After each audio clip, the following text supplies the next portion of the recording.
हरे कृष्णा दोस्तों, आपका हमारे चैनल शिवाभी में स्वागत है। और आपको हमारे चैनल शिवाभी को सब्सक्राइब करें, लाइक करें, कमेंट करें, शेयर करें। श्री कृष्ण कहते हैं कि जीवन में कर्म करना जरूरी है, लेकिन वह कर्म इच्छाओं के आधार पर नहीं, बल्कि कर्तव्य और धर्म के आधार पर होना चाहिए। मनुष्य को अपने स्वभाव, स्थान, परिस्थिति और जिम्मेदारियों के अनुसार कर्म करना चाहिए, न कि सिर्फ अपनी पसंद और नापसंद से। इच्छाएं अक्सर मन को भ्रमित करती हैं और भटकाव का कारण बनती हैं, जबकि कर्तव्य मन को स्थिर करता है और आत्मा के विकास की दिशा में ले जाता है। श्री कृष्ण यह नहीं कहते कि जो मन करे वही करो, बल्कि वे यह कहते हैं कि जो उचित है, जो तेरा धर्म है, वही करना तेरा सच्चा मार्ग है। वे अर्जुन को युद्ध करने के लिए इसलिए नहीं कहते क्योंकि अर्जुन चाहता है, बल्कि इसलिए क्योंकि वह उसका कर्तव्य है, एक योद्धा के रूप में। वे समझाते हैं कि जब हम अपने कर्तव्य को बिना स्वार्थ के करते हैं, तभी हम सच्चे योगी बनते हैं। इच्छाओं के पीछे भागने से मोह बढ़ता है, और मोह से क्रोध, भ्रम और अंततः विनाश की ओर रास्ता जाता है। इसलिए श्री कृष्ण सिखाते हैं कि विवेक से, समत्व बुद्धि से, अपने धर्म का पालन करते हुए कर्म करना ही वास्तविक योग है। यही आत्मशांति और मोक्ष की ओर ले जाने वाला मार्ग है। जब इंसान केवल अपनी इच्छाओं के अनुसार चलता है, तो वह सुख दुख, लाभ हानि, सम्मान अपमान के चक्र में फंस जाता है। श्री कृष्ण कहते हैं कि इन द्वंद्वों से ऊपर उठो। जीवन में जो भी परिस्थिति आए, उसमें अपना कर्म करते रहो। परिणाम की चिंता करना मन को अस्थिर करता है, जबकि निष्काम भाव से कर्म करने से आत्मा शुद्ध होती है। अर्जुन के मन में भी यही भ्रम था कि मैं क्या चाहता हूं, लड़ना या नहीं लड़ना। लेकिन श्री कृष्ण ने कहा कि जो तेरा स्वधर्म है, उसे कर। केवल भावनाओं के आधार पर निर्णय लेना आत्मवंचना है।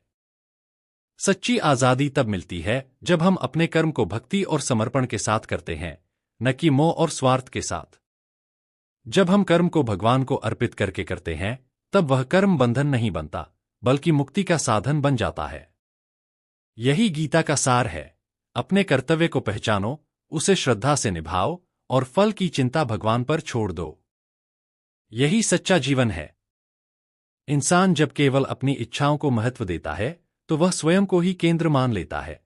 लेकिन गीता सिखाती है कि जीवन केवल मैं और मेरा के इर्द गिर्द नहीं घूमता। श्री कृष्ण कहते हैं कि हर व्यक्ति एक व्यापक व्यवस्था का हिस्सा है, और उस व्यवस्था में उसका एक विशेष स्थान और जिम्मेदारी है। जब हम अपने निजी सुख दुख से ऊपर उठकर उस जिम्मेदारी को समझते हैं, तब हमारा कर्म यज्ञ बन जाता है, एक पवित्र अर्पण। वह कर्म जिसमें अहंकार न हो, जिसे यह सोचकर किया जाए कि मैं नहीं, भगवान के लिए कर रहा हूं, वही सच्चा कर्म है। ऐसे कर्म में मन शांत होता है, क्योंकि वहां अपेक्षा नहीं होती, बस समर्पण होता है। श्री कृष्ण कहते हैं कि हर मनुष्य को अपने स्वभाव के अनुसार कर्म करना चाहिए। दूसरों का कर्म अपनाने की बजाय अपना कर्म, इवन अगर वह कठिन हो, उसे करना श्रेयस्कर है। क्योंकि अपने स्वभाव के अनुसार किया गया कार्य आत्मा के विकास की दिशा में ले जाता है, जबकि परधर्म भय पैदा करता है। इसलिए गीता केवल कर्म करने की बात नहीं करती, बल्कि कैसे, क्यों और किस भाव से कर्म किया जाए, यह भी सिखाती है। यही ज्ञान हमें स्थिरता, शांति और अंततः आत्ममुक्ति की ओर ले जाता है। कर्म करते समय अगर हमारा मन फल की इच्छा में उलझा रहता है, तो हम हर समय असंतोष और चिंता में डूबे रहते हैं। श्री कृष्ण यही समझाते हैं कि फल तो स्वाभाविक रूप से आता है, लेकिन वह हमारे बस में नहीं है। हमारे हाथ में केवल प्रयास है, नियत है, और वह भावना है जिससे हम कर्म कर रहे हैं। जब हम कर्म को पूजा की तरह करने लगते हैं, न अपेक्षा से, न भय से, बल्कि श्रद्धा और समर्पण से, तब जीवन साधना बन जाता है। गीता में कर्म योग का यही मार्ग बताया गया है। यह मार्ग बताता है कि सच्ची सफलता सिर्फ बाहरी परिणाम में नहीं, बल्कि आंतरिक संतुलन और आत्मिक संतोष में है। श्री कृष्ण ये भी कहते हैं कि जो मनुष्य सब कर्मों में भगवान को समर्पित करता है, वह पापों से मुक्त हो जाता है। यह केवल एक धार्मिक कथन नहीं, बल्कि मानसिक और आत्मिक शुद्धि की दिशा में गहरा संकेत है। जब मैं कर रहा हूं की भावना छोड़ दी जाती है, तब अहंकार गलता है और शुद्ध चेतना प्रकट होती है। कर्म कभी रोका नहीं जा सकता। प्रश्न यह नहीं है कि हम कर्म करें या नहीं, प्रश्न यह है कि हम किस भाव से कर्म करें। गीता सिखाती है कि जो कर्म को योग बना लेता है वह जीवन को मोक्ष की ओर ले जाता है, चाहे वह कर्म संसार के किसी भी क्षेत्र में हो। गीता का संदेश है कि कर्म को न तो छोड़ो न उससे जुड़ो। कर्म करते रहो लेकिन उसके बंधन में मत फंसो। जैसे किसान बीज बोता है पर फल की चिंता नहीं करता, वैसे ही कर्म करो। फल की आसक्ति मन को उलझन में डालती है और उलझन से ज्ञान दूर होता है। श्री कृष्ण कहते हैं कि मनुष्य का असली स्वभाव शांति और आनंद है, लेकिन इच्छाओं और आसक्तियों के कारण वह परेशान रहता है। जब हम अपने कर्मों को समर्पित भाव से भगवान को अर्पित कर देते हैं, तब मन में एक गहरी शांति और संतोष का भाव पैदा होता है। इस तरह कर्म योग हमें सिखाता है कि कर्म करना ही जीवन है, लेकिन इसे कैसे करना है, इस पर हमारा नियंत्रण होना चाहिए। कर्म के प्रति समर्पण, निष्काम भाव और आत्मज्ञान से हम अपने जीवन को तनाव मुक्त और सुखमय बना सकते हैं। इसलिए गीता हमें यही समझाती है कि जो कुछ भी करो, मन लगाकर करो, फल की चिंता छोड़ दो और उसे भगवान को अर्पित कर दो। यही रास्ता है सच्चे आनंद और मुक्ति का। जब जीवन को एक साधना मान लिया जाता है, तब हर कार्य, चाहे वह रोजमर्रा का हो या विशेष, एक पवित्रता से भर जाता है। तब कोई कार्य छोटा नहीं रहता और कोई क्षण व्यर्थ नहीं होता। श्री कृष्ण कहते हैं कि यह संसार एक रंगमंच है और तुम एक पात्र हो, लेकिन तुम भूल गए हो कि निर्देशक कौन है। जब तुम अहंकार से कहते हो मैं कर रहा हूं, वहीं से बंधन शुरू होता है। लेकिन जब तुम कहो मैं बस निमित्त हूं, वहीं से मुक्ति शुरू होती है। श्री कृष्ण बार बार अर्जुन से कहते हैं, निमित्त मात्र बन जा पार्थ, क्योंकि जब तुम ईश्वर की इच्छा के अनुसार कर्म करते हो, तब उसका भार भी ईश्वर उठा लेता है। वही कर्म जो पहले बोझ लगता था, अब सेवा बन जाता है। वही संबंध जो पहले खींचतान का कारण थे, अब प्रेम के अवसर बन जाते हैं। वही जीवन जो पहले संघर्ष लगता था, अब साधना का पथ बन जाता है। श्री कृष्ण यह नहीं कहते कि दुख नहीं आएंगे या जीवन सरल हो जाएगा।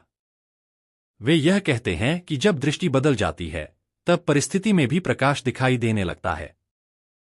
यही अंतर्दृष्टि गीता देती है। कर्म वही रहेंगे, लेकिन भाव बदल जाए तो जीवन मुक्त हो सकता है। अंततः जब तुम यह जान जाते हो कि मैं आत्मा हूं और मेरा स्वभाव शांति है, सेवा है, प्रेम है, तब कर्म केवल कर्म नहीं रह जाता, वह एक प्रार्थना बन जाता है। और ऐसी प्रार्थना कभी व्यर्थ नहीं जाती। जब मनुष्य यह समझ लेता है कि वह केवल कर्म का साधक है, मालिक नहीं, तब जीवन सरल हो जाता है। तब न उसे परिणाम का बोझ सताता है, न भविष्य की चिंता डराती है। वह बस हर क्षण को पूरी निष्ठा से जीता है, जैसे वह क्षण ही उसका अंतिम अवसर हो ईश्वर से जुड़ने का।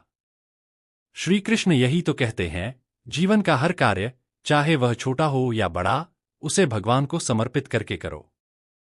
तब रसोई बनाना भी पूजा हो सकता है और युद्ध लड़ना भी धर्म। फर्क भावना का है, दृष्टि का है। जब भीतर श्रद्धा होती है, तब कर्म में शुद्धता आ जाती है। और जब कर्म शुद्ध होता है, तब मन शांत होता है। शांत मन ही सच्चे ज्ञान को पकड़ सकता है, और वही ज्ञान अंत में व्यक्ति को संसार से ऊपर उठाता है, मोह, राग, द्वेष से परे। श्री कृष्ण का उपदेश अर्जुन को था, लेकिन वह हर उस मनुष्य के लिए है जो किसी द्वंद्व में फंसा है, क्या करूं, क्या न करूं, जो मन में भ्रम लिए खड़ा है। गीता यही कहती है, उठो, स्पष्ट हो जाओ और अपने धर्म के अनुसार कर्म करो, बिना डर, बिना मोह, बिना अपेक्षा। क्योंकि अंततः जीवन का हर कर्म अगर प्रेम, सेवा और समर्पण से किया जाए, तो वह तुम्हें उसी की ओर ले जाएगा जिससे तुम आए हो। यही योग है, यही मुक्ति है। जब इंसान अपने कर्म को ईश्वर को अर्पित कर देता है, तब उसमें न शिकायत बचती है, न अभिमान। फिर न तो वह यह सोचता है कि मैंने किया, और न ही यह कि मेरे साथ ऐसा क्यों हुआ। वह हर स्थिति को स्वीकार करना सीख जाता है, क्योंकि उसे भरोसा होता है कि जो भी हो रहा है, वह किसी गहरे उद्देश्य से हो रहा है। श्री कृष्ण सिखाते हैं कि सबसे बड़ा ज्ञान यह है कि तुम शरीर नहीं हो, मन नहीं हो, तुम आत्मा हो। और आत्मा को न कोई बांध सकता है, न कोई दुख पहुंचा सकता है। जब यह ज्ञान आता है, तब कर्म भी साधना बन जाता है और जीवन भी एक यात्रा, जिसमें हर कदम मोक्ष की ओर ले जाता है। कर्म का उद्देश्य केवल दुनिया बदलना नहीं है, वह हमें भीतर से बदलता है। जब हम निष्काम भाव से सेवा करते हैं, जब हम अपनी अपेक्षाएं त्याग कर बस समर्पण के साथ कर्म करते हैं, तब वह हर दिन, हर पल एक योग बन जाता है जो आत्मा को परमात्मा से जोड़ता है।